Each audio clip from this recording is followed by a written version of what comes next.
Today's a beautiful day and we're back reading some more Malicious Compliance. It's such a fun subreddit and I'm sorry, I need to do way more episodes on this. I've still kind of only discovered this subreddit, so we have so much to read. And yeah, that's the plan for today, guys, and I hope you're ready for it. Enjoy, guys.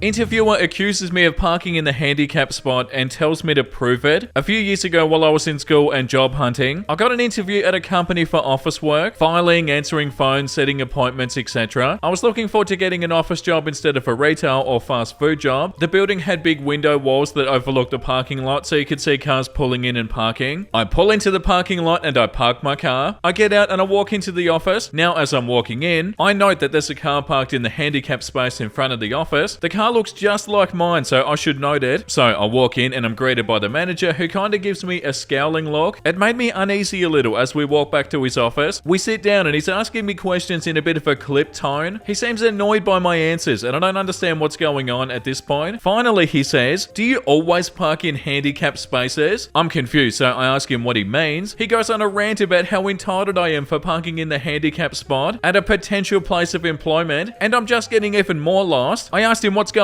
on because I didn't park in the handicap spot. I'm parked in the lot. He argues with me and says that he watched my car pull in and saw me park there. I again told him that I didn't park in a handicap spot, but the car that I walked by in that spot looked similar to my car. He says that he knows that he saw me park and get out of the car. At this point, I'm over this whole interview. I knew this would be a cluster, you know what, of a place to work if this guy's managing it. And then he goes a step further and says, "Prove it." I grab my purse and I get my keys out. I don't even bother waiting for him and I just leave the office. He's jogging after me and hurried outside to stand and wait. His face went from smug arrogance to surprised Pikachu real quick as I walked past the car in the handicap spot. He asked me where I was going as I walked over to my car, and then I turned around and I made eye contact as I hit the button on my keys to unlock it and got in. He was starting to walk over to me, calling out that he was sorry about the misunderstanding, but I put my car in reverse and I left. I didn't even make eye contact with him as I drove away. Edit to add, this was my second interview, so the manager knows what I and my car look like. I don't know why he said that he saw me. I'm assuming it was a lie to get me to admit that I did it. I've pondered this many a night, trust me. Well, you 100% did the right thing. Like, yeah, if that's any sign of what it's going to be like to work for them, then no thank you. And also, I love how you made eye contact with them when you got in the car. They would have been like, oh,